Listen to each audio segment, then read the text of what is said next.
Hey guys, welcome back. This is CodeRed Rules. I've got the final Grinder School Cash Game Series of 2011. Let's go and get started here. I've got about 20 hands to go over, so it should take me a full hour.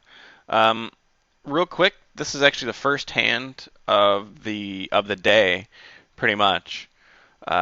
Four-handed here, so we just started, and BubTubs opens up, and rather than calling out a position, I don't know if you remember a couple podcasts ago. I believe we talked about, why not to play out of position and playing these marginal hands where I think I could be ahead of my opponent's range here, but if I call out of positions, it's pretty much a losing maneuver, or at best a break-even play. Where as I can 3-bet here, and I know it's going to show a profit because I know he's actually raising quite wide and be able to get a lot of folds. So I turn this marginal hand to a bluff, and I'd rather re-raise a hand like Ace 10 here than even in a hand like Jack 10, because it doesn't make any sense to fold Ace 10 and then raise Jack 10, just because Ace 10 is definitely going to be a stronger hand than Jack 10. If you guys, I'll probably reference this quite a bit. I think we do a lot of 3-bet and 4-bet stuff in this cash game video, and for a lot of Microstakes players out there, there's not a lot of talk about that in the Microstakes videos, and for good reasons. You're not really going to be focusing on that at all at the stakes that you're playing. But what you should be, if you're interested in more information about that, there's quite a bit in the Poker 201 and the How to Master series that are available to the full stake subscriptions. So I re-raise here. As you can see, I make it around 11 big blinds from his 3. I'm not necessarily don't need to re-raise a large size to get my opponent to fold, in my opinion here. I feel like the smaller I make it, one, it entices him to maybe like call with a weaker hand. Like, so if he calls with like, I don't know, King Queen or Queen Jack, I'm still ahead of that hand range. It's gonna be harder to play out of position, you know what I mean? But I am ahead, and that helps quite a bit. So what BubTubs does though is actually 4-bets me, and I like his 4-bet size to what is that, like 22.5 big blinds. And one of the questions that we had was, why do we 4-bet small? And it's entirely a math-based issue here. So the profitability of a 4-bet, especially a bluff, is technically based on, one, like how often I fold after I 3-bet, and then also the raise size you make it, right? So, because when I do have a hand here and I 5-bet shove over the top of you, whether you lose 90 cents, or $1.10 or $1.20 or even $1.50 here, I mean, that 60 cents there, you're not really gaining any extra fold equity by making it that large. So you have the same fold equity, but you're risking 60 cents more by making it an obscene raise size, and that's just profit that you're throwing out on the drain. So, anyway, so he's 4-betting me, and again here, this is the first hand of the session, and most of the time, I'm folding here. I don't really. Most of the time, players aren't going to be 4-bet bluffing me, and I'm not that worried about it to the point where I have to 5-bet bluff all these people. But my thought process was, this is the first hand, you know what I mean? Both of us are kind of trying to set some kind of history here of aggressive maneuver, and I'm basically just like, you know what? If he's got the nuts in the first hand, bad luck to me. And so I just go ahead and I jam it in, and then he folds. When we talk about it later, he actually has Ace 9 in the situation. So mine was more like a value bet shove. I like his 4-bet. There's nothing wrong with his 4-bet at all. And if it would have not been if it would have just been like a random hand in the future, I wouldn't have just 5-bet shove here, because to really have a read on a 5-bet shove, you have to really know that your opponent's 4-betting quite a bit. And I don't really know at this point. I mean, I know that BubTubs is a Grinder School regular, and I know he's an aggressive player, so I don't have any specific reads on that. But if you're playing against just a normal player, and you're playing against a random hand, you're going to be folding here pretty much every time. But I wanted to talk about the 4-bet sizing here real quick before we go into more bet sizing theory. This is a great 4-bet size. I'll show you in a few hands here what not a good 4-bet size is. All right, so before we do that, let's go on to the next hand. Check raised, he goes by Easy2CY on the Grinder School forums. He raises up. He's got Queen Jack suited in the situation. He gets re-raised by an aggressive player. Pretty much a donkey, right? 37-21, small sample size. You only want to be calling these hands, though, with a very strong hand range. And we talk very rarely. We don't talk a lot about three bets in the Microstakes session. I think Easy2CY is a Microscope subscriber. So talk about, and I know this video goes to Microscope subscribers too. So like a lot of the three bet theory and four bet theory that we go over in Grinder School is all full stakes subscriptions. But what I'll say here is that we want to be able to play a hand range that does really well against our opponent's three betting percentage. So let's just say our opponent, is a crazy guy and he's three betting 9% here. Oh, let me go ahead and throw this over. All right, so this is a fairly wide three bet range, and he could be re-raising instead of pocket ace, he could be raising 8-7 suited up, right? But with a hand like Queen Jack suited, it doesn't matter all that much because we're not going to be ahead of really any hand. As you can see here, we are on like the very bottom, the very worst hand of his three betting range. All right, so let's just keep that hand range in there, and then let's go ahead and throw Queen Jack suited in here. All right, we're going to see how we do. All right, so we're pretty much 34% equity, and we're out of position playing against aggressive players. It's going to be really hard for us to play, right? So what's a good hand here to really call with? I wouldn't be calling with any hand worse than Ace-Queen offsuit, and even Ace-Queen offsuit is a marginal situation. It's a coin flip. I would probably stick with Ace-Queen suited here, Ace-King, and then down to tens. In this situation, the pairs actually play really easy post flop. You're not necessarily trying to hit a set, but like your opponent is going to give up a lot when he misses. The more fishy your opponent is, like the more maniacal and the more he's just going to bet, the less we want to play these marginal pairs because he's going to throw us off our hand. So this would probably be my three bet calling range here. Queen Jack suited, I would probably never call a three bet in any position. I think it's a good candidate for a four bet bluff. I feel like your opponent's going to be three betting you quite a bit. I would probably call it only on like a heads up in a heads up game. There's very rarely would I ever call a three bet with Queen Jack suited. Okay. So and we can go to post flop here, and we end up having just the open in straight draw. And think to yourself, is a situation where I'm going to be wanting to get it all in? Normally in a three bet pot, yes, actually, this is a good spot for us to go ahead and check raise all in, as the screen name says. However, what we did was we went ahead and lit out and then called the all in. And this is the exact not what we want to have happen, right? Because for those of you out there, right, when you have open and straight draw, you have roughly 33% equity given what your opponent has. We're only getting 1.6 to 1, so our pot odds in this situation don't even dictate the call. But what would happen if we were to check raise here? If he were to bet to bet 56 cents, if you're the one check raising all in, all right, then we would still have the same 40% pot odds there, but the extra fold equity that we have by the check raise makes it a much better play, in my opinion, because the fold equity there adds to profitability. And when you have a draw like this, being able to check raise all in with the draw is a great balance maneuver. Otherwise, when we bet out, we have to fold to the raise because we're not getting the correct pot odds to make this play. And I understand that, like, you want to be able to play this open and straight draw to the river. I would just go ahead and check jam all in though, right? And we're gonna see our opponent has like the nuts here with the pocket aces, and we don't even have 30%. We have 25% equity here, so there's not. As you can see, we have a lot weaker hand than we thought we did. And if our opponent stacks off here, we actually don't have 30. We wouldn't have 33% equity. Our opponent probably has like tens, kings, aces, and ace king, and against that hand range, yeah, we're right around like 20 to 25%, and that's not necessarily a great scenario to be calling off our stack. Now, check raising all in, on the other hand, not that bad of a play. All right, we go on to the next hand here. I've got the kings, and re-raise. We get Snork, Grinder School subscriber. I make it 4x out of position, which is a pretty standard 3-bet for me. And I would make it 4 times the re-raise size out of position, and then about 3.5 times in position. He calls, and our opponent, he has Queen Jack offsuit here, and so we just talked about like what a good 3-bet calling range would be, even against a maniac. And I'm a light 3-better for the most part, and Queen Jack offsuit again would never be a 3-bet call.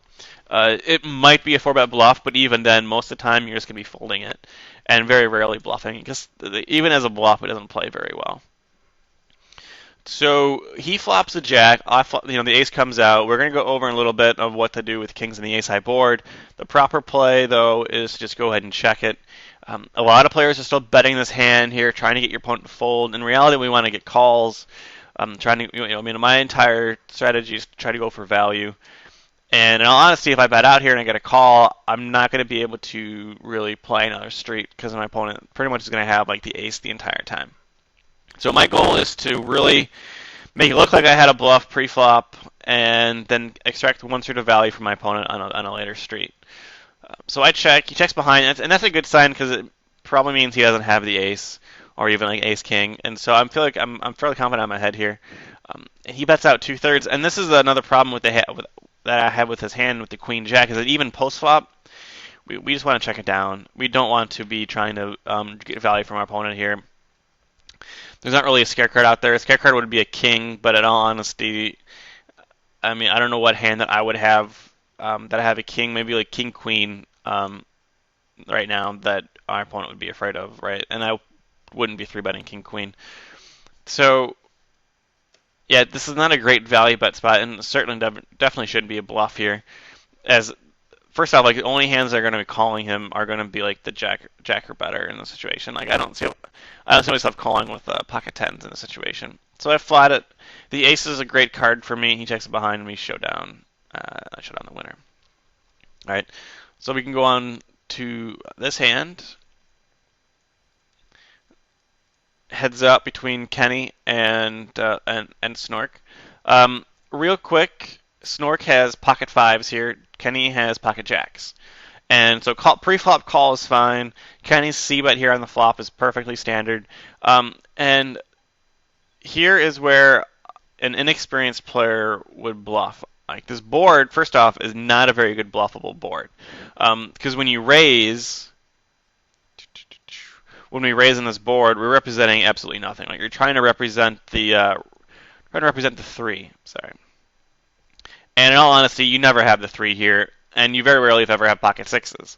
So you really only want to raise an experienced player in the situation with the value hand because it doesn't look like a value hand ever. Like if you do have pocket sixes here, it's a great spot though. It's a great spot to raise. But what happens is you guys all slow play. Whenever you flop pocket sixes on this board, you call every single flop because you're like, well, I don't want my opponent to fold. It's the exact opposite of what you should be thinking because you know what? A raising on this board looks entirely fishy. You know what I mean? As in, I don't ever have what I'm having. And there's actually a rule that states, any raise on a paired board is always a bluff. And it's not always a bluff, but it's a great strategy to really think about. So really avoid raising the raised pairs paired boards as bluffs. And then the other thing that I want to go over with is pocket fives bluffing post flop. First off, we only have 2 outs. So the profitability of a bluff is solely dependent, again, on the equity we have in our hand. And if you guys only have Microstakes subscription, I talk about that quite a bit in the math series that we've got, and I go over like the profitability of bluffing and on how to really calculate how much value is in a bluff. And that's again available to full subscriptions. The bluffing with pocket pairs post flop is not great because when you get called, you only have 8% equity, and that's 2 outs. So we want to be able to raise hands that have a lot of equity in this situation. And also, pocket fives could be ahead here on this board. So we have showdown value, and we don't necessarily want to bluff hands that have showdown value. All right. So not a very good bluff here by Snork, and then we check it down with the jacks, and jacks played it perfectly post flop. So well played. All right, we'll go on to the next hand here, and I've got pocket fours, and that's really just a standard hand. But Snork, on the other hand, decides to cold call with a different hand. He has 10-9 offsuit. And offsuit connectors aren't very good hand at all. They're garbage. They really should just never be played. Maybe as a blind steal, but in terms of calling, all right, they're not anywhere close to the same as 10-9 suited. And what happens is players are like, oh well, 10-9 suited is a good hand. 10-9 offsuit can't be that much worse. And in all reality, it really is that much worse. Like the offsuit connectors are absolutely garbage compared to the suited connectors, just because you can't make that flush. So if you had like a suited connector here and you decided to call against a big fish, it's a decent call. But when you have the offsuit connector here pre-flop, it's garbage. Just go ahead and fold it out. Don't even think about calling. All right. So on the next hand, Snork raises under the gun. He has ace queen with the ace of spades. So this is a great board for him. He's going to go ahead and c bet it out, which is great. He hits the nut flush here on the turn. He bets it out. Nice little value bet here. Some players would slow play. This is a great bet to have. He gets called. So what does this call mean in this situation? This call means that our opponent either has a set, a straight, or a flush himself. Okay, and the only reason why he's calling right now is because he's either trying like hit boat up with his set, or because he thinks you're bluffing and he doesn't want to fold just yet. Then that's fine. So as long as the board doesn't pair on the river, which it doesn't, then we have the absolute nuts in the hand. But here's the difference between having the absolute nuts in the 3-flush board, where we have 2 flushes in our, where we have 2 cards in hand, and then the 4-flush board, is that we should try and go for a small amount of value in this situation, like half pot bet. Given the fact that we have the nuts, we know he can't have the nuts, right? He can't even have anything close to nuts. Like if he has a king of spades out there, he's gonna be afraid of the fact that the ace of spades is out there.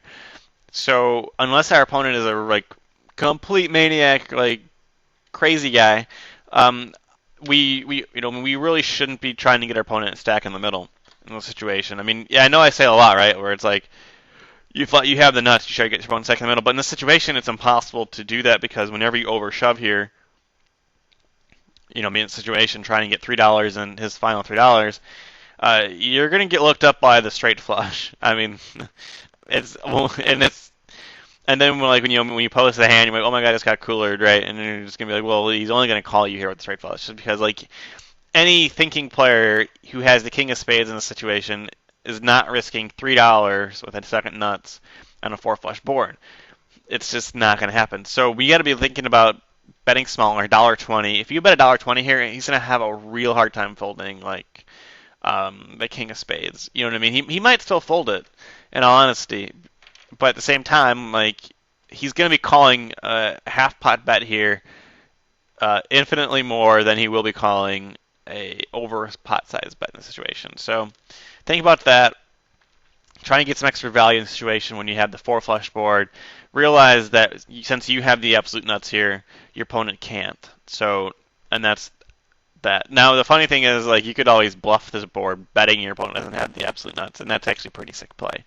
But we won't go into that right now.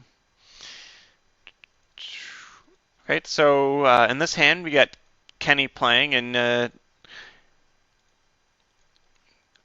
look into it here. Kenny has pocket aces, and this has to be like a misclick of some kind, or he just didn't see what the stack sizes were, because he's getting like 6-1 here on a turn call. Our opponent didn't even have like a pot size raise left, and so first thing I would say is don't bet as large on this flop. You bet like almost full pot in the situation, and you decide to fold to like a less than min raise back to you because he's only got that much in his stack left. Yeah, that's got to be embarrassing.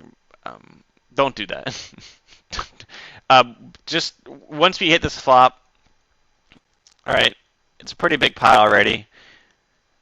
Our opponent's only got a like 6-1 stack to pot ratio. In the situation on this kind of a board, you're not going to be able to put in 2 bets in without without stacking off, and so you're pretty much inclined to get stacks in the situation, and there's not even like a second thought about it, and it's just a matter of like now taking the best line to get stacks in, and really bet, and then calling the raise is the best line. There's nothing wrong with that at all, but don't fold here. That's kind of gross. Alrighty, we have Snork again. It's got pocket jacks.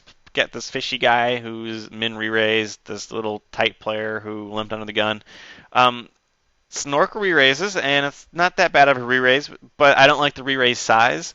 I think what you're doing is re-raising off of our opponent's initial raise size, and so he made it two. He made a min raise, and you made it six. 6x raise isn't really going to do anything, and we want to be making it a larger size to build a pot. Now, I wouldn't like blast it out here and make it anywhere near 50 cents, but my standard raise in a situation, if it were heads up, would be like minimum 32 cents. I would probably make it around 40 cents here in a situation, and it's still, I mean, he's still thinking he's gonna have like pot odds to call you with like a set or something like that, but he's not going to. But we don't really want to be playing like a three-way raised pot at all, especially with a hand like jacks. It's going to be really hard to play. I would say 40 cents here gets you a nice little pot size on post flop. All right, so this guy here limp calls a raise and a re-raise. This should set off some warning bells on what our opponent's going to be having. He's going to have potentially a really strong hand, or he's going to have pocket pair trying to set mine you. Okay. So you could have like ace king, aces, kings, queens, or he's probably going to have like really any pair. Um, so if that's the case, we really have to be careful in how we play post flop. Right? We want to make sure that we get value from all the times that he has a worse pocket pair, and we don't lose a lot of value from the times he has an overpair. This king on the board is pretty gross, just because our opponent likely doesn't have ace queen, and so ace king has gotten there. Aces and kings is still there. He still has queens in his hand range, and then on to boot, he's gotten the pocket nines, pocket fives as well. So there's a lot of cards out there that aren't really going to be calling a bet that we are ahead of. And if that's the case, then we should really be checking in the situation. And this is very similar to the first one of the few hands we went over, right where I had the kings and I checked on the board. This hand plays the exact same way. We have the jacks and a king high board. Go ahead and check. And if our opponent will bluff us with a hand like pocket eights here, pocket sixes, pocket sevens, I mean, we've seen it many times before. And you have to expect it. I would call one bet and then fold the turn if that were to checking it here. We bet out. Our opponent min raises us.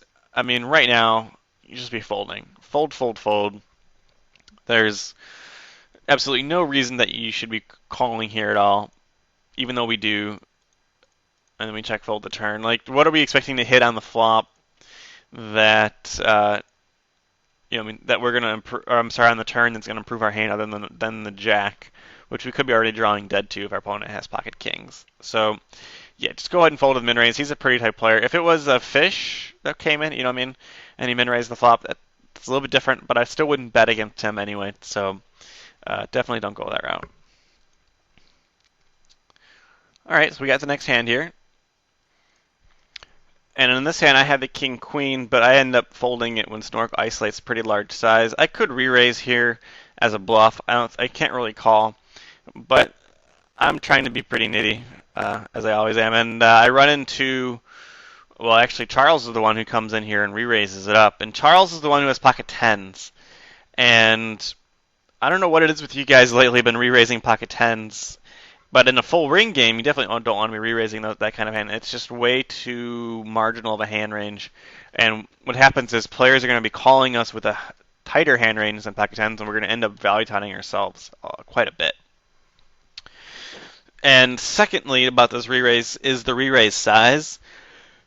We don't want to be re-raising it up this large. We make it a 20 and a half big blind re-raise size from a 6. Worst case scenario, you add 40 cents. When the open raise size is this large, which is 6x, all you have to do is add 10 big blinds on there. So you would never want to make it more than 16 big blinds. And so that would be 64 cents, right? So 64 cents would be the absolute maximum amount you'd ever want to re-raise in a situation. You could actually make it smaller than that if you're bluffing and still have the same profit potential, just because the pot's going to be pretty massive post-up otherwise when you're bluffing. So the pocket 10 is not a great re-raise in a situation for value. What the hands that I'd be re-raising with for value would be probably just queens, kings, aces, and ace-king in this situation. This is a full ring game, so we want to make sure that we have a significant equity against our opponent's calling range. Now our opponent now is Snork. It's another situation where we talked about four bet sizing. Um, he has ace king offsuit, and against this massive re-raise size, I would be very cautious with how we play the ace king. Now, granted, we made the right play in this situation, given that Charles was actually re-raising pocket tens. But if Charles's re-raising range is as it should be, aces, kings, queens, and ace king, four betting here with ace king. This is value range, by the way. He's also going to have bluffs in his range, which would make calling the ace king the better play. If that's his hand range, which it should be, then four betting with a hand like ace king here, this large is certainly not going to be the best play.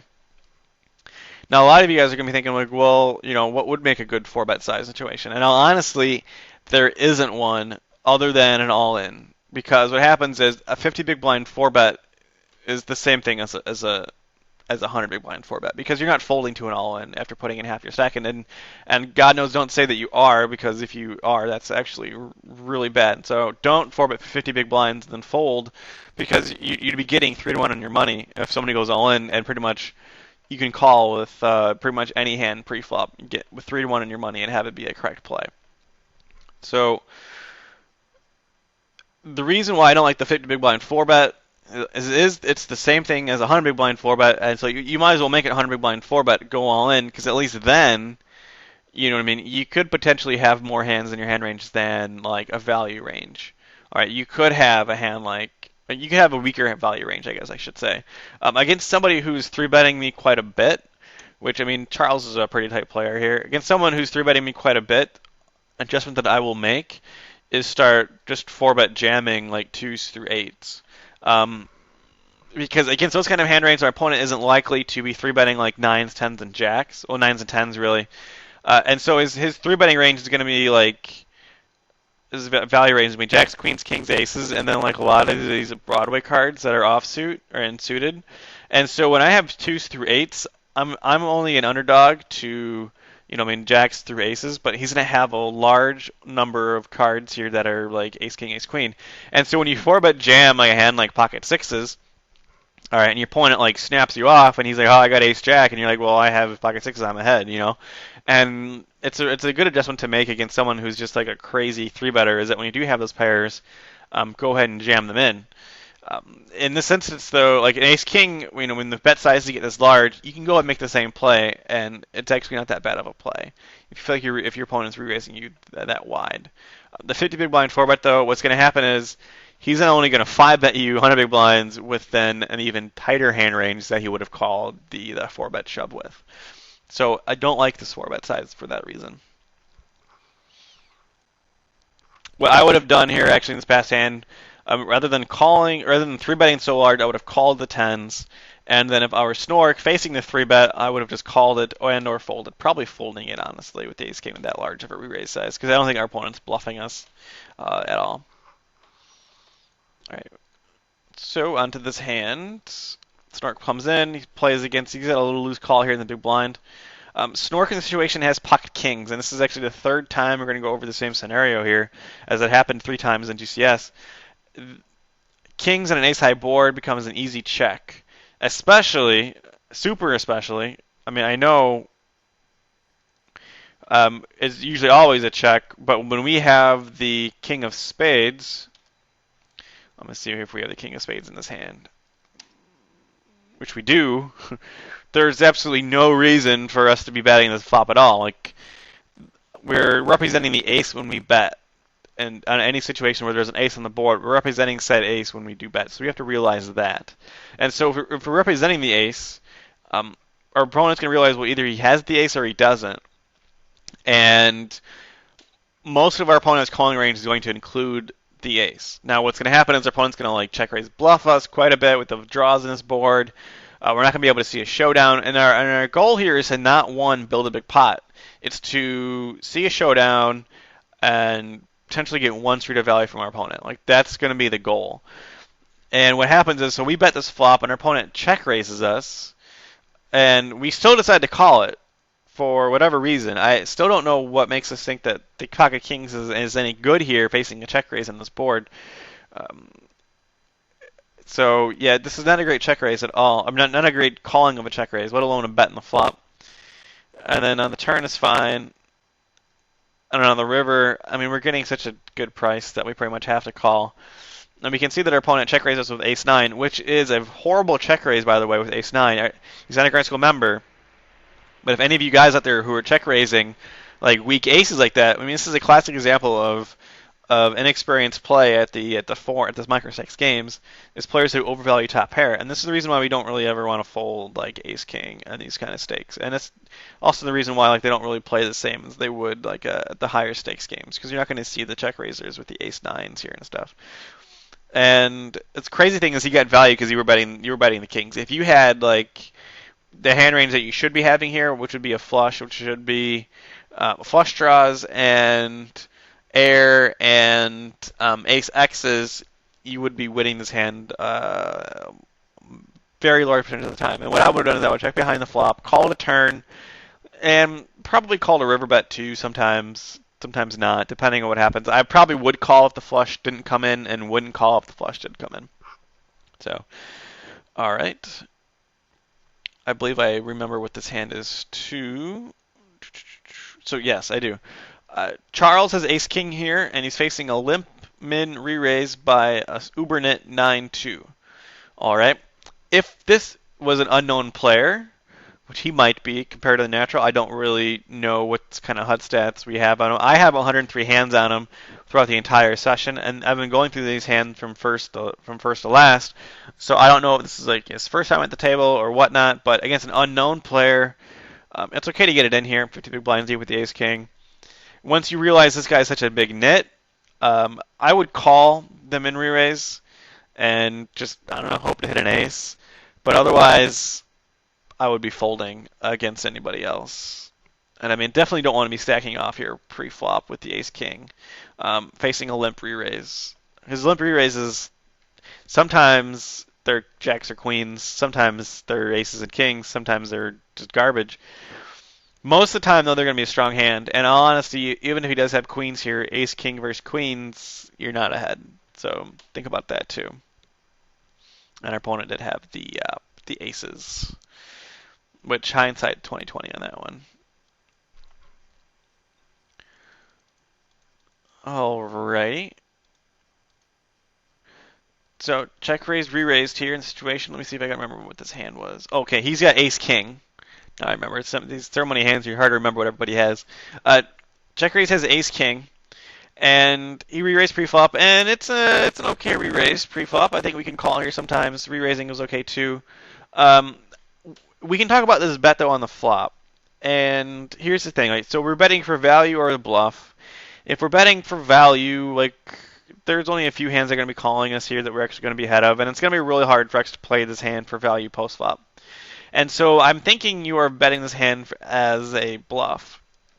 And in that instance, like what hands really are that are better than yours are folding in situation, right? That are calling the re-raise pre-flop are, I mean, sevens and eights would be the only real hands that would come to mind that would be folding this flop. And otherwise, they're not calling pre-flop, right? Like sevens and eights, first off, have to call pre-flop, and then be willing to fold this flop. And I think given your bet size here, I don't even think sevens and eights are going to be folding this flop all that often. And so, way I would play the hand would be I would check behind with the ace-king situation. Preferably if we have the ace diamonds. Bet a lot of turns if we get checked to twice. Otherwise, look to just check it down. I mean, with the ace high board, with ace high, and see that you're going to win quite a bit. A lot of the times, saving money post-flop is just saving when you should be c-betting. And when you have position with ace-king, you don't necessarily, I mean, it's the same thing as having like pocket fives in this situation with the ace-king, right? When you bet out with the pocket fives, you're not going to be getting any value from any worse hands. You're trying to get better hands to fold. But the ace-king is actually better than pocket fives here because we have more equity. But along the same lines, we have position. We can use that evasion. Take the free card and let yourself see the fourth overcard. I mean, you might improve on the next street. And your opponent could bluff at you too, like if he has any kind of air, although he probably doesn't after calling the re-raise pre-flop. So we see that we were up against Ace Queen, and we had some kind of crazy read that we were going to get value from Ace Queen, which I don't think that we were trying to do. We actually were trying to get Ace Queen to fold, which isn't the goal that we should be trying to have. But we got unlucky here.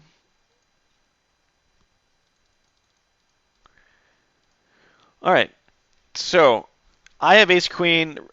Charles likes to re-raise me quite a bit, blind versus blind, and it's a good strategy to have. Charles, though, has pocket threes, and pocket threes in position is not a great hand to be three betting with. And that's really the only thing I'm going to be saying regarding this play is that since you have position, you're getting 2-to-1 odds in your money. You don't need to be playing. You don't need to be turning a hand like pocket threes into a bluff. And because of the fact that you're ahead so often and you have position, I already have a disadvantage. And you could be bluffing with a lot better hands in the situation. Hands like um, a lot of Broadway cards you can actually call with here.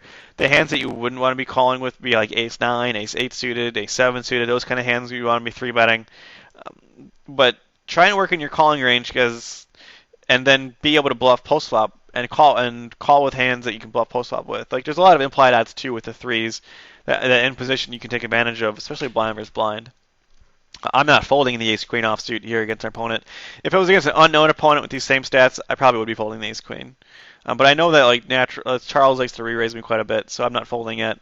On this board though, there's not really a whole lot I can do, and in fact, there's not a whole lot of boards anyway that I can do with the ace queen. But the fact of the matter is, like, Charles has such a wide range, and I'm getting 2-to-1 or 2-to-1 on my money here pre-flop to call.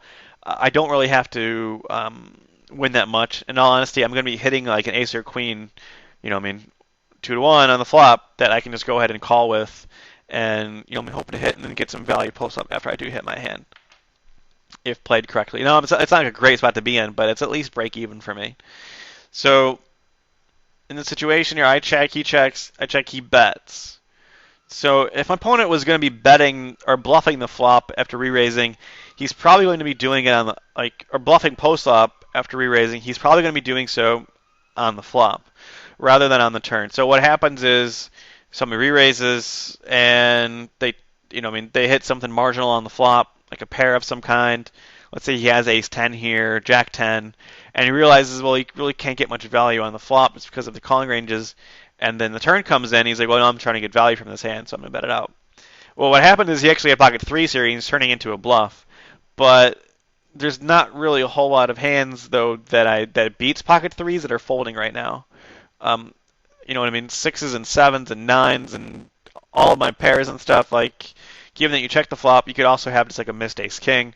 There's just not a whole lot of boards that I'm willing to fold with to one bet on the turn. So I'm going to be folding here. Now, if you were to double barrel, it'd be a different story.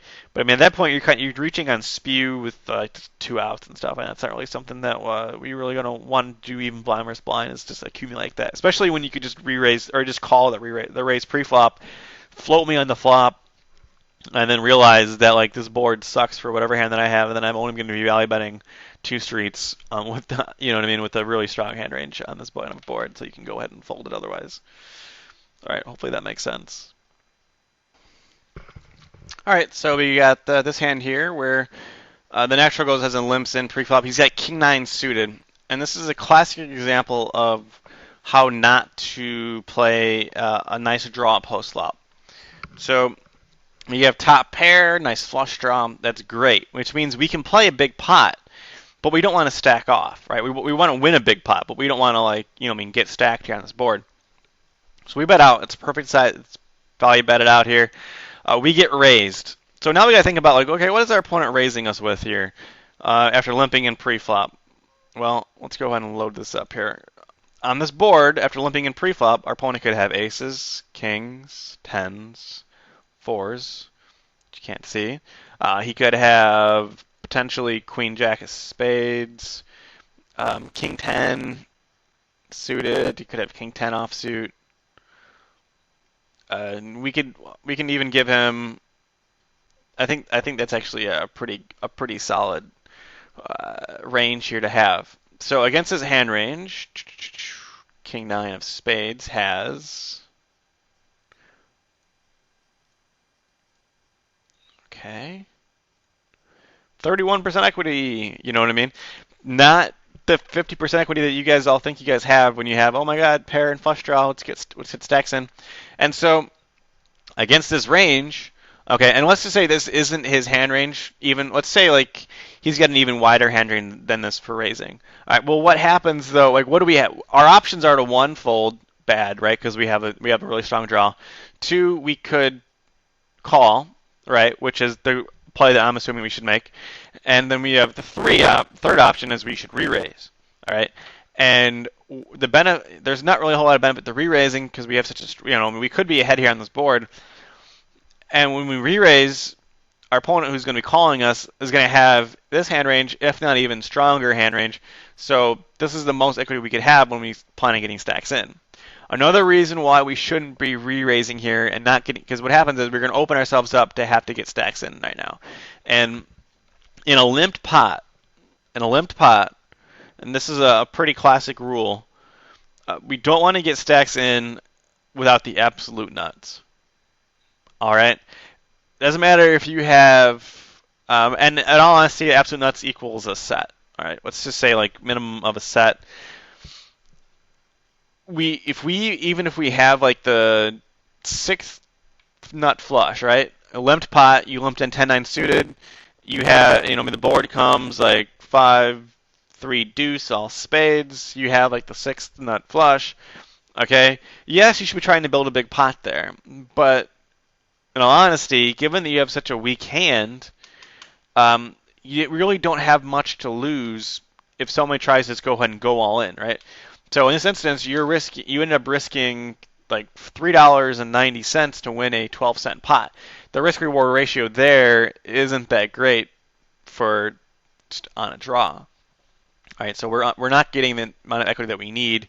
We're only getting, we're getting 1.7 to 1. We need at least 2 to 1 here to make this call. And so this would be a fold, actually, the way we played it. And that's the reason why we don't want to be 4-betting, though, either, or re-raising him back, is because we don't want to have to face a shove. I mean, that's really what's important. We don't want to have to fold to an all-in with such a strong hand. So I would call, and then we're going to go ahead and just check call the turn, and then if our opponent still decides to get all in here on this paired board, we're folding. And that's as simple as that. And it's a standard way to play pretty much every single draw that we have, or that we would ever have in a limped pot and a single raised pot. It's going to be the same way. We don't want to be stacking off with draws post-flop, especially when we have like enough equity that we can call the flop and the turn. We wait until we hit our hand to get stacks in to have be the most plus EV play. All right. So on the next hand here, I have some fun. This is actually the question that Easy2CY raised, or he raised the question on the forums before making this video about 4-bet sizing, right? And the situation, like I know check raise, he'd been raising up a lot of buttons. He's folded the 3-bets a decent amount.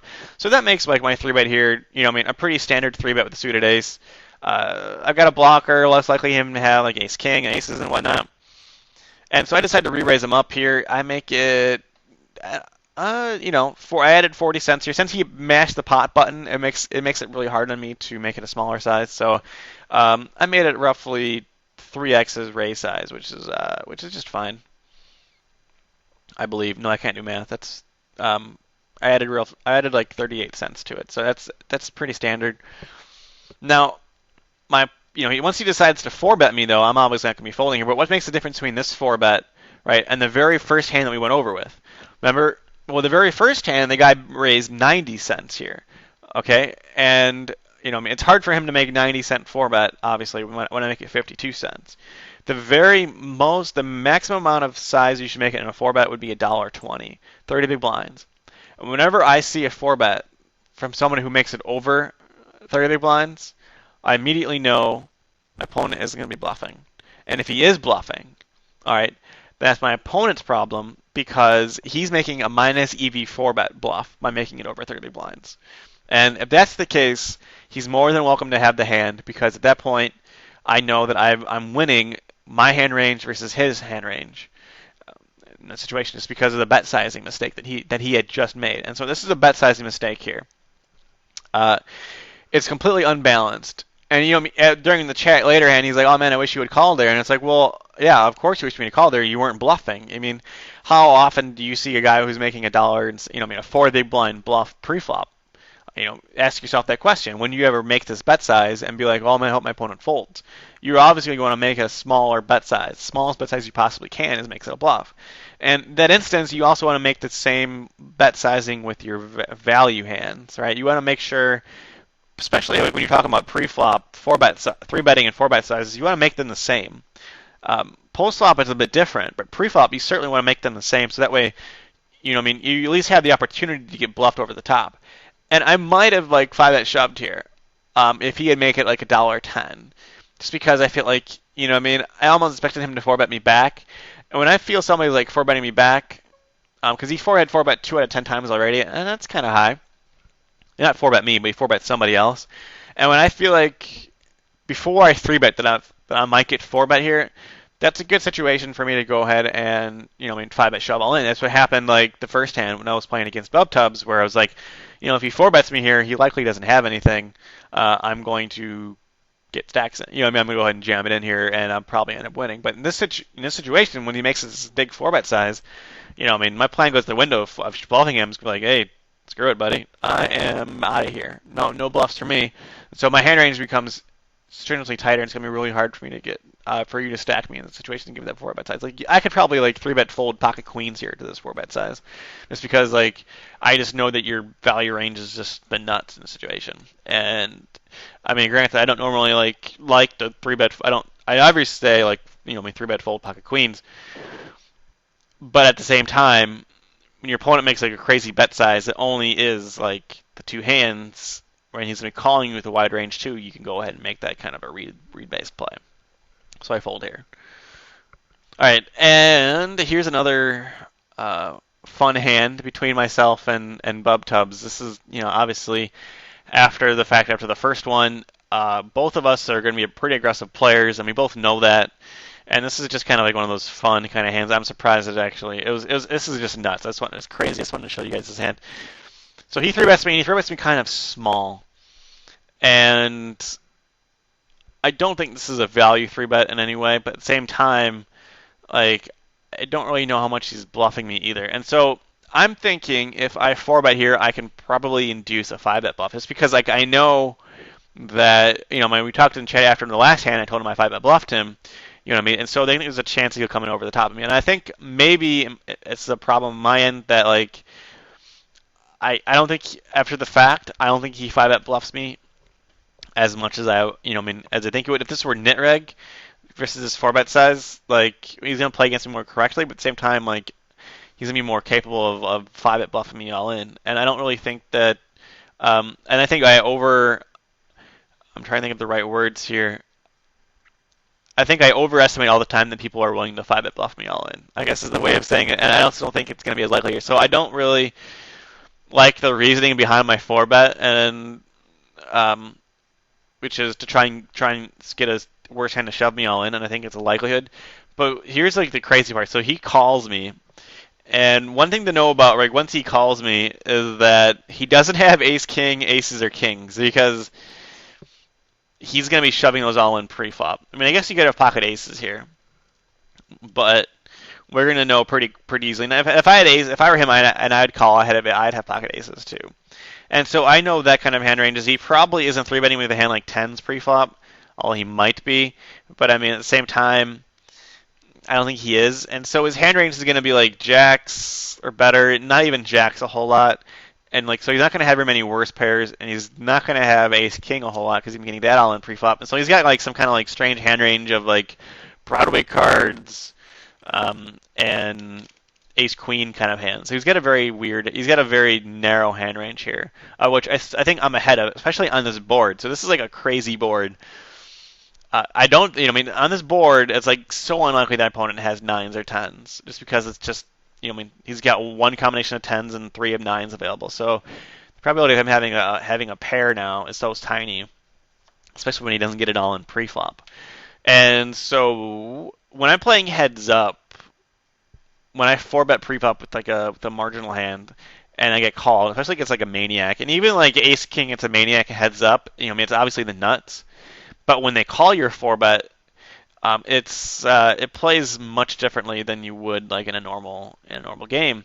It's because a maniac opponent's going to be calling with a really wide range, and so the way to get that opponent to stack off wide post flop and a heads up game when you have ace king, you miss the board, is just to go ahead and bet like really small.